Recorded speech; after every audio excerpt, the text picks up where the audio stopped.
Bonjour à tous, je vais vous présenter dans cette vidéo la méthode qui consiste à étudier la convexité d'une fonction à l'aide de sa dérivée seconde. Alors pour étudier la convexité d'une fonction, algébriquement, on va dans un premier temps déterminer l'expression de sa dérivée, qu'on va appeler f' si j'appelle f ma fonction, et on va dériver la fonction f', c'est-à-dire qu'on va déterminer l'expression de sa dérivée seconde, qui se note f', donc on dit f seconde, donc c'est la dérivée de la dérivée. Quand on aura déterminé l'expression de cette fonction-là, de cette dérivée seconde, on va étudier son signe. On va dire quand est-ce que la fonction seconde elle est positive, négative ou nulle. Et ainsi on va pouvoir en déduire la convexité de la fonction. Alors si la dérivée seconde elle est positive, c'est-à-dire que la fonction f elle est convexe. Si la dérivée seconde elle est négative, alors c'est-à-dire que la fonction elle est concave. Alors comme exemple, j'ai pris la fonction f qui est définie sur R par f de x égale x fois exponentielle de x. Et on va noter CF, sa courbe représentative. On va étudier la convexité de la fonction f et on va préciser les éventuels points d'inflexion de la courbe. Alors première étape, on va calculer f' de x. Donc f' de x, alors si f de x c'est x fois e de x, c'est la forme u fois v. Donc c'est la forme u fois v, donc la dérivée de u fois v, je rappelle, c'est u' fois v plus u fois v'. Avec le u qui va être mon premier facteur qui est le x. Donc ici u' de x ça va donner 1 fois v c'est mon deuxième facteur, c'est e de x, plus u de x, donc c'est x, fois v' de x, et v' de x c'est la dérivée de v, donc c'est la dérivée de e de x, la dérivée c'est e de x.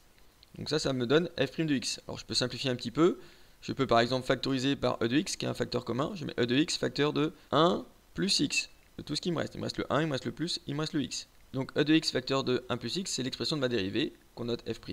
Maintenant l'objectif c'est de déterminer f seconde, donc la dérivée de cette dérivée. Donc ici sur le même principe on a aussi u fois v, on a un produit de deux expressions avec des x, donc u c'est mon e de x et v c'est mon 1 plus x. Donc on va utiliser finalement la même formule, u' fois v plus u fois v'. Alors u' de x, u c'est e de x, la dérivée ça va être aussi e de x, fois v de x, donc c'est 1 plus x, plus u de x bah, c'est mon e de x, fois, et v' c'est la dérivée de v, c'est-à-dire la dérivée de 1 plus x, c'est-à-dire 1.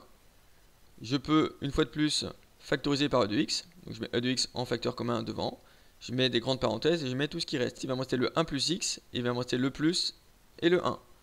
Donc ça me donne e de x facteur de x plus 2. Ça c'est l'expression de ma dérivée seconde. Ça c'est la première étape. Deuxième étape, on va étudier le signe de cette expression. Alors dans un premier temps, on va essayer de voir quand est-ce que cette dérivée seconde s'annule. Donc f seconde de x égale 0, c'est pareil que e de x facteur de x plus 2 égale 0. J'ai un produit de deux facteurs qui vaut 0, ça veut dire que soit le premier facteur il vaut 0, donc e de x égale 0, soit mon deuxième facteur il vaut 0, donc le x plus 2 égale 0. Alors e de x égale 0, on n'a pas de solution, l'exponentielle est toujours strictement positive. Par contre x plus 2 égale 0, ça me donne x égale moins 2. Donc on a une seule valeur finalement qui annule la dérivée seconde.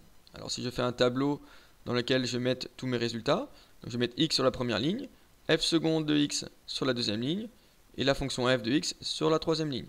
Je vais de moins l'infini jusqu'à plus l'infini, puisque la fonction est définie sur R. Maintenant, je vais compléter entièrement mon tableau avec le signe de f seconde de x pour en déduire la convexité de la fonction f. Alors f seconde de x, quand est-ce qu'elle vaut 0? Quand x est égal à moins 2.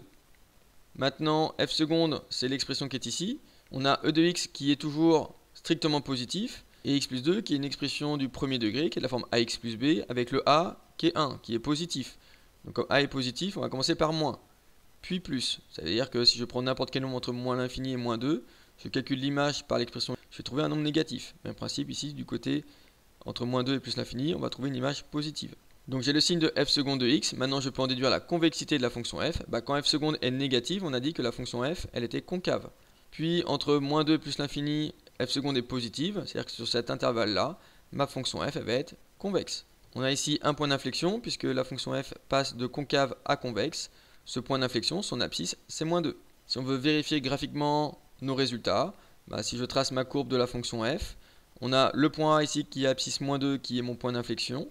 Et donc sur la partie entre moins l'infini et moins 2, si je trace n'importe quelle corde ici entre deux points, forcément ma courbe va être au-dessus de toutes ces cordes-là. Si je place deux points ici à partir du point A sur ma partie verte, sur la partie où la fonction elle est convexe en forme de creux, je vais avoir toutes mes cordes qui vont être au-dessus de ma courbe.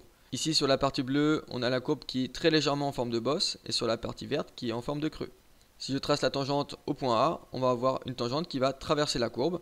La tangente va être au-dessus ici de ma courbe avant le point A et elle va passer en dessous à partir du point A.